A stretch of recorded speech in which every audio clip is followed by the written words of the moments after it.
as the GOP candidates for president get ready for tonight's big debate in Simi Valley, the topic on many Californians' minds is the housing crisis. And the candidates have already been slamming President Biden on this issue, some even visiting homeless encampments around the country to make their point. ABC's Zohreen Shah explores an encampment in the heart of San Francisco to learn more about what's driving this problem and what an expert there on the ground says needs to happen.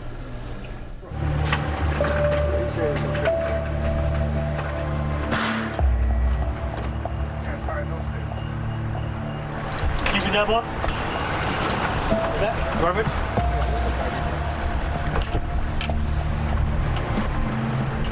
In parts of San Francisco, this scene is a regular occurrence.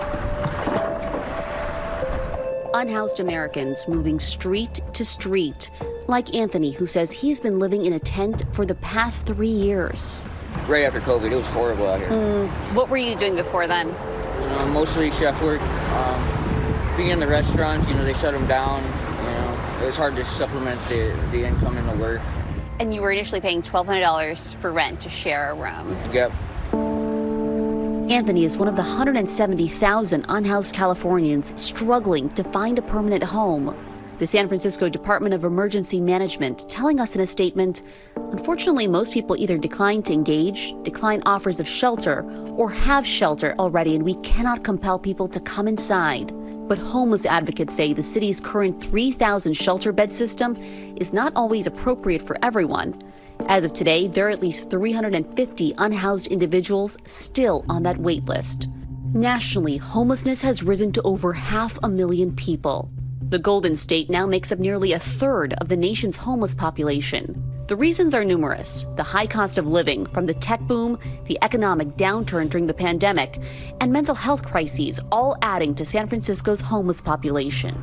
Jennifer Friedenbach, the executive director of the Coalition of Homelessness, is one of the people working tirelessly to find Anthony and others long-term shelter. Clearly, you have politics on your mind every day. Yeah, I mean, this is a manufactured issue, homelessness. It was created by a lack of investment. Many across the state say they're frustrated with the growing encampments in their cities. It looks like a junkyard on our block, and it's just not safe. It's appalling. It's absolutely appalling. It's not safe. It's unsanitary. Over the summer, President Biden announcing an extra $3 billion in investment.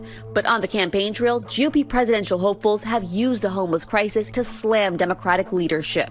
Florida Governor Ron DeSantis and former President Donald Trump investing in ads targeting California voters. No wonder why we've had so many people move from San Francisco to Florida over the last few years. We will ban urban camping.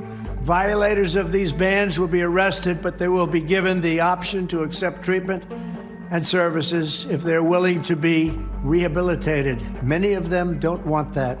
Friedenbach says this essentially criminalizes the homeless. What are the top 3 things the federal government can do in this moment? The federal government can quickly invest in housing vouchers. The federal government needs to invest in prevention so that there's short, medium, and long-term housing subsidies when there's a catastrophic health issue or a loss of job or something like that is happening. Having those prevention dollars is key. And thirdly, I'd say is a huge thing is an investment in behavioral health.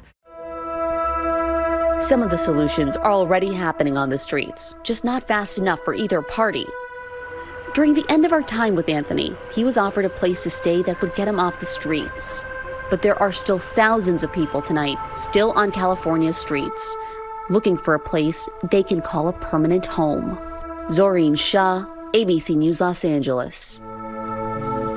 And the cost of living just so expensive, and all of those people without a home. Yeah. Well, hey there, GMA fans. Robin Roberts here. Thanks for checking out our YouTube channel. Lots of great stuff here. So go on, click the subscribe button right over here to get more of awesome videos and content from GMA every day, anytime. We thank you for watching, and we'll see you in the morning on GMA.